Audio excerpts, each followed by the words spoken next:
निर्णय तुमको ही लेना है, लेकिन निर्णय ऐसा मत ले लेना कि हमारे जो स्वर्गस्थ, जो हमारे पूर्वज हैं, वो स्वर्ग में रोए कि देखो तो सही, हमारे बाद हमारे बच्चों ने हमारी कुल की रीत को तोड़ दिया।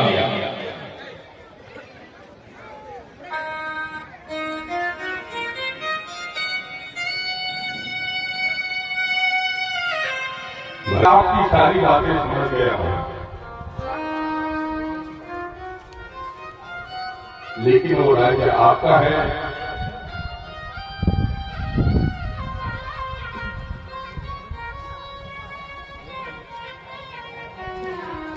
और आपका ही रहेगा। प्रभु एक कृपा करो, अपनी चरण पादुका हमें दें।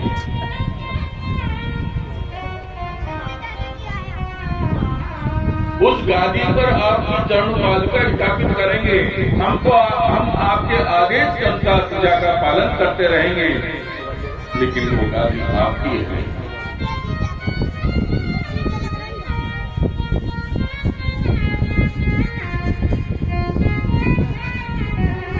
आज भरतलाल भगवान की जो चरण पादुका अपने सिर को प्रधारण करके अयोध्या आए हैं। राजगादी पर चरण पादुका स्थापित की। भरतलाल ने मन में सोचा, मेरे प्रभु वन में रहते हैं, मैं अयोध्या में कैसे रह सकता हूं। नंदी ग्राम में गुफा बना करके रहने लगे।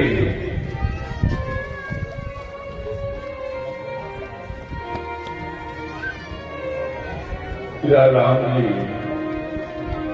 11 वर्षों तक चित्रकूट में बसे, लेकिन चित्रकूट में एक घटना घट जाती है राम जी के साथ में।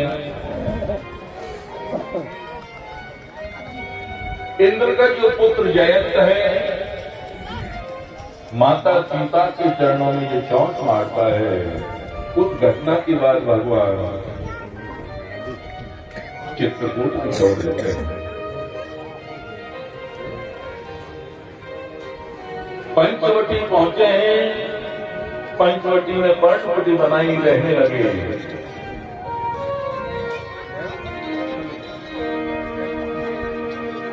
और इसी पंचवटी में आज शूर्पणखा आ जाती है। ये माताएं बातें नहीं करें।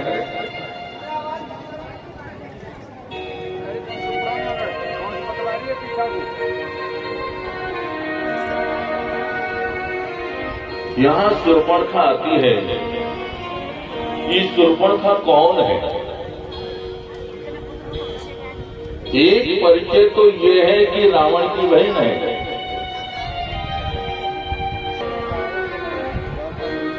जबकि शूर्पणखा के पति की मृत्यु रावण के हाथों ही हो जाती है, यानी अपनी बहन को विधवा रावण स्वयं बनाता है।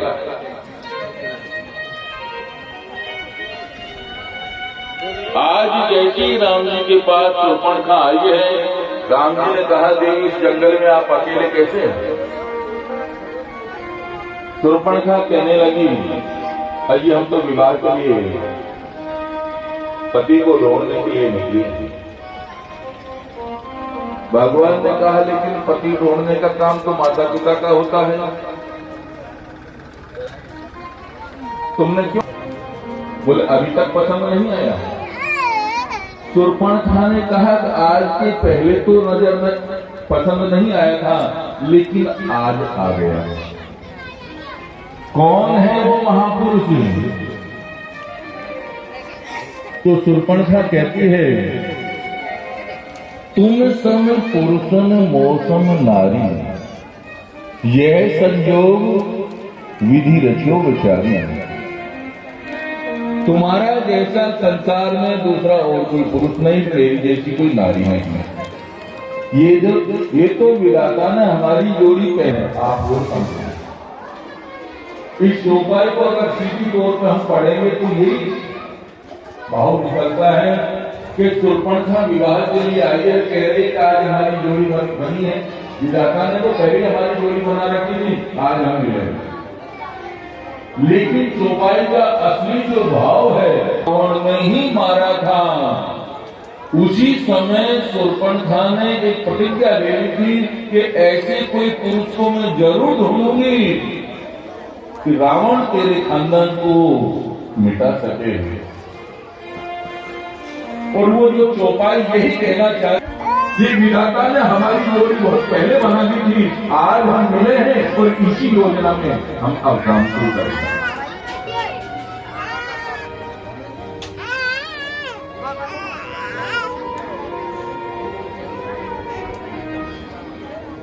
इधर राम जी लखनलाल के हाथों शूर्पणखा के नाक कान कटवाते हैं। ये चीखती चिल्लाती हुई खरदूषण के पास जाती है। खरदूषण बड़ी भारी सेना लेकर के आते हैं, लेकिन भगवान ऐसी माया रखते हैं कि खरदूषण की सेना में आपस में एक दूसरे में राम जी का दर्शन करने लगे और एक दूसरे को राम समझ करके जो प्रहार करने लगे, सारी सेना ऐसे ही आपस में लड़ करके मारी गई।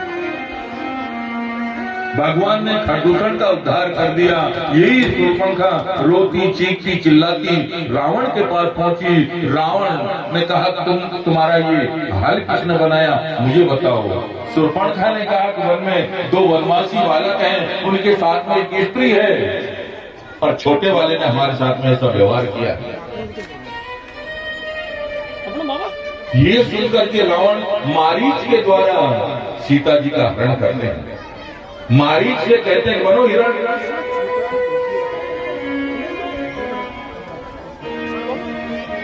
मारीच के द्वारा रावण सीता जी का हरण करते हैं। और जैसे ही राम जी को इस बात का मालूम चलता है कि हमारी पत्नी का हरण हो गया, जब कथा तो बड़ी विस्तार से है, लेकिन हम आपसे निवेदन किए कि हम राम कथा बड़ी संक्षिप्त सुनते हुए चल रहे हैं। राम कथा 9 दिन की करते हैं, 9 दिन का समय कम लगता है, लेकिन अभी हमको पूरी कथा थोड़े ही समय में सुनना है, इसलिए संक्षिप्त कथा सुनते। देखो, कथा छूटना भी नहीं चाहिए, हमारा भाव तो यही होता है। बोले कथा को टच करते हुए ही चले, स्पर्श करते हुए चले, लेकिन छूटना भी नहीं चाहिए। ऐसा नहीं छलांग लगा करके निकल जाए। लता पताओं से पूछते जाते हैं, तुमने मेरी सीता को देखा हो तो बताओ, तुमने मेरी सीता को देखा हो तो बताओ।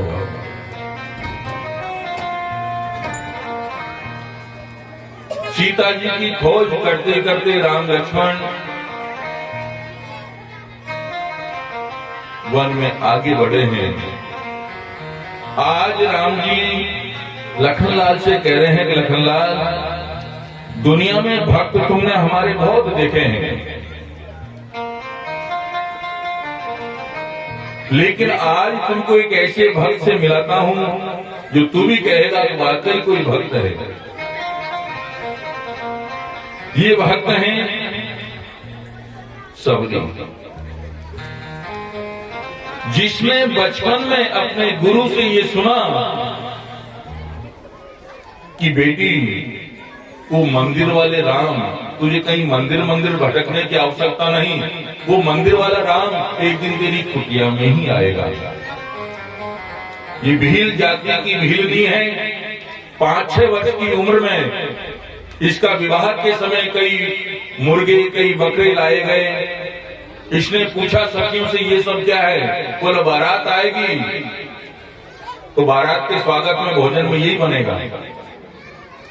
बोला, हमारे विवाह में इतने जीवों की हिंसा की जाए, इतनों जीवों को मारा जाए, और रात्रि में ही सबरी घर छोड़ करके चली जाती है। मतंग ऋषि के आश्रम पर छुप करके रहने लगी। रात में रास्ता झाड़ती, दिन में पेड़ों की डालियों के पत्तों के बीच में छुप जाती है। संत लोग समझते हैं कि रोज ये झाड़ू कौन लगा करके जाता है, रास्ता साफ करके कौन जाता है।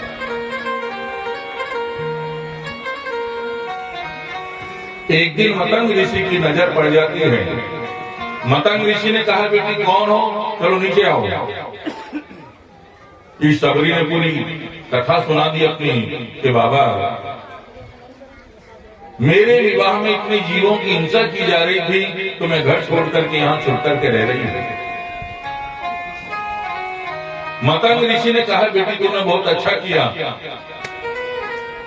तुझे अब कहीं भटकने की आवश्यकता नहीं, मेरा आशीर्वाद है तो राम एक दिन तेरी कुटिया में आएंगे।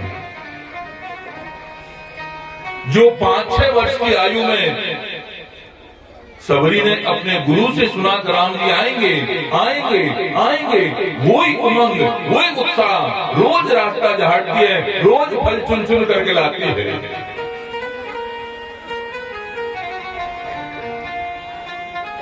रोज उतारती है। और आपने फोटो देखा होगा सबरी का, नेट कंकाल शरीर बन गया, एक एक बाल सफेद हो गए, मुंह में दांत नहीं, पेट में हाथ नहीं, ऐसा स्वरूप वृद्ध हो गई। लेकिन वही उमंग कि आज तो आएंगे ही आएंगे, रोज पुकारती रहती है।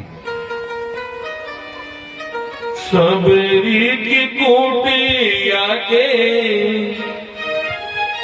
सबरी की कुटिया के भाग्य जाग जाएंगे, बोल बोल कारा मेरे राम कब आएंगे, बोल बोल कारा मेरे राम कब आएंगे।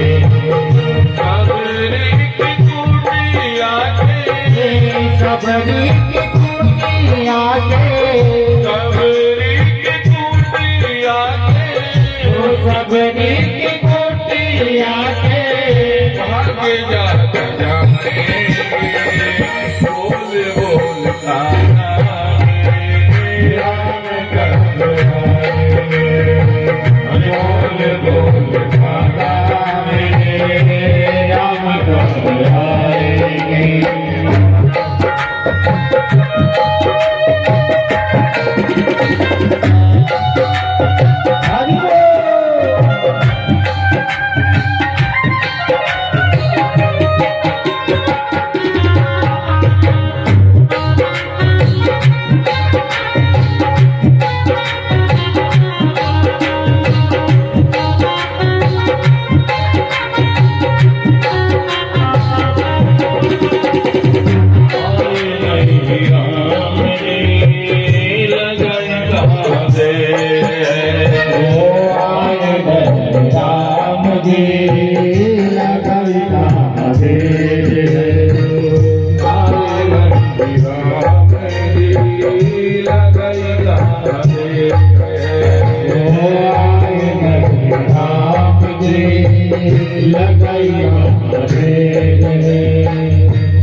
मुझे राम की खबरिया हो